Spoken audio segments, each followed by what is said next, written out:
प्रश्न यह है कि विधेयक के खंड 4 की 6ठी पंक्ति के शब्द किया जाएगा के पश्चात शब्द संबंधित जिले एवं क्षेत्र के स्थानीय विधायक को इस प्राधिकार में सम्मिलित किया जाए को जोड़ा जाए। जो इसके पक्ष में है वो हाँ कहें, जो इसके विपक्ष में है वो ना कहें। मैं समझता हूं कि विपक्ष में बहुमत है, विपक्ष में बहुमत है, यह प्रस्ताव अस्वीकृत हुआ। प्रश्न यह है कि खंड 04 इस विधेयक का अंग बने। जो इसके पक्ष में है वो हाँ कहें, जो इसके विपक्ष में है वो ना कहें। मैं समझता हूं कि पक्ष में बहुमत है, पक्ष में बहुमत है। खंड 04 इस विधेयक का अंग बना। खंड 05 एवं खंड 06 में कोई संशोधन नहीं। प्रश्न यह है कि खंड 05 एवं खंड 06 इस विधेयक का अंग बने। जो इसके पक्ष में है वो हाँ कहें, जो इसके विपक्ष में है वो ना कहें। मैं समझता हूं कि पक्ष में बहुमत है, पक्ष में बहुमत है। खंड 05 एवं खंड 06 इस विधेयक का अंग बना। खंड 07 में एक संशोधन है। क्या माननीय सदस्य श्री जयराम कुमार महतो अपना संशोधन प्रस्तुत करेंगे? खंड 7 की विधेयक के खंड 7 ग के पश्चात नया उपखंड घ निम्न रूप में जोड़ा जाए। प्राधिकार के सचिव, अध्यक्ष अथवा प्रबंध निर्देशक मुख्य ऑडिटर के रूप में माने जाएंगे। प्रभारी मंत्री। मान्यवर, अध्याय 2 की धारा 4 की उपधारा 4 के खंड 3 में जो संशोधन किया है हम लोगों ने, वह यह कहता है कि प्राधिकार के सदस्य, सचिव, अध्यक्ष अथवा प्रबंध निदेशक के सामान्य मार्गदर्शन के अधीन अन्य बातों के साथ साथ निम्नलिखित कर्तव्यों का पालन करेगा। वह प्राधिकार की ओर से सभी प्रकार का धन प्राप्त करेगा और उसके लिए रसीद देगा और उसका समुचित लेखा रखेगा। लेखा रखना ही ऑडिट कराने के लिए आवश्यक विषय है। वह प्राधिकार की निधि से वेतन और भत्तों के भुगतान तथा प्राधिकार के खर्चा को पूरा करने के लिए धन निकालेगा। वह प्राधिकार के किसी आदेश को प्रमाणित करेगा। और जहां तक प्राधिकार के खर्चों या उनके लेखों के ऑडिट का सवाल है, तो संबंधित जिले के उपायुक्त इसके लिए सक्षम प्राधिकार है कि वो जब चाहें इसकी ऑडिट करा सकते हैं और प्राधिकार के आय व्यय के खर्चे को देख सकते हैं। प्रश्न यह है कि विधेयक के खंड 07 ग के पश्चात नया उपखंड घ निम्न रूप में जोड़ा जाए। प्राधिकार के सचिव, अध्यक्ष अथवा प्रबंध निदेशक मुख्य ऑडिटर के रूप में माने जाएंगे। जो इसके पक्ष में है वो हाँ कहें, जो इसके विपक्ष में है वो ना कहें। मैं समझता हूं कि विपक्ष में बहुमत है, विपक्ष में बहुमत है, यह प्रस्ताव अस्वीकृत हुआ। प्रश्न यह है कि खंड 07 इस विधेयक का अंग बने।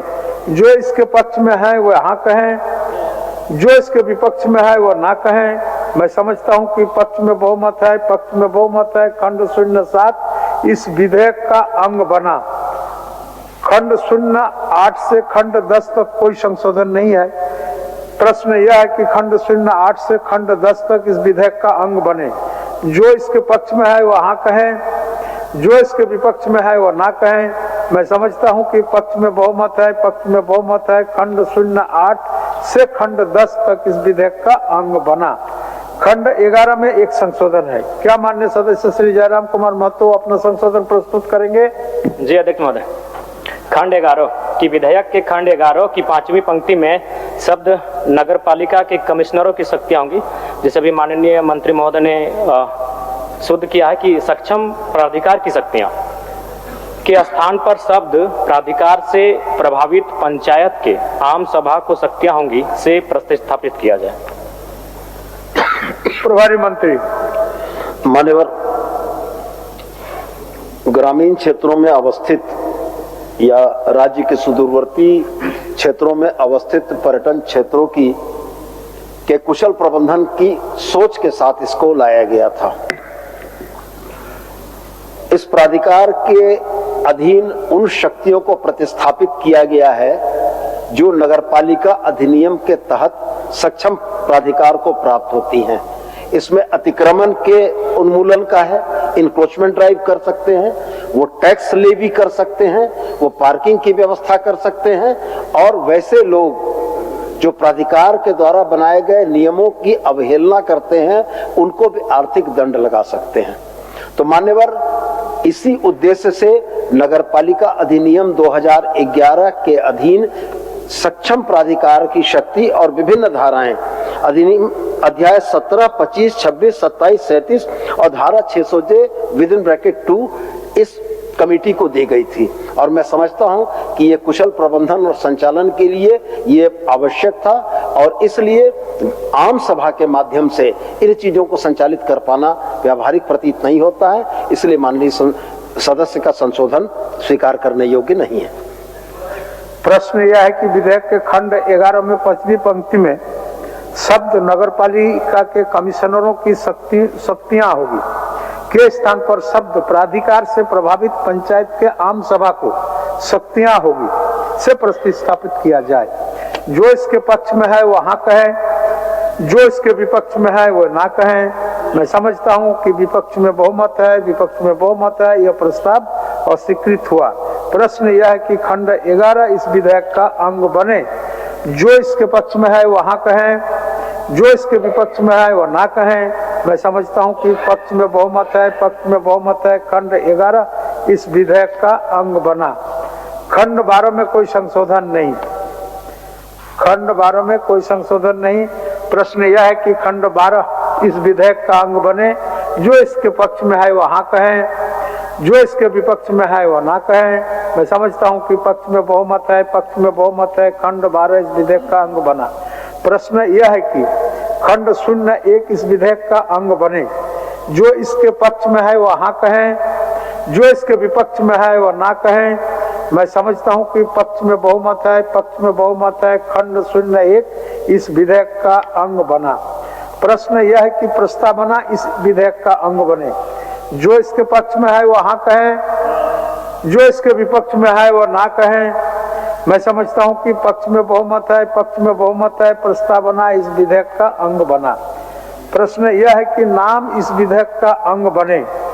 जो इसके पक्ष में है वह हाँ कहें, जो इसके विपक्ष में है वह ना कहें। मैं समझता हूं कि पक्ष में बहुमत है, पक्ष में बहुमत है, नाम इस विधेयक का अंग बना।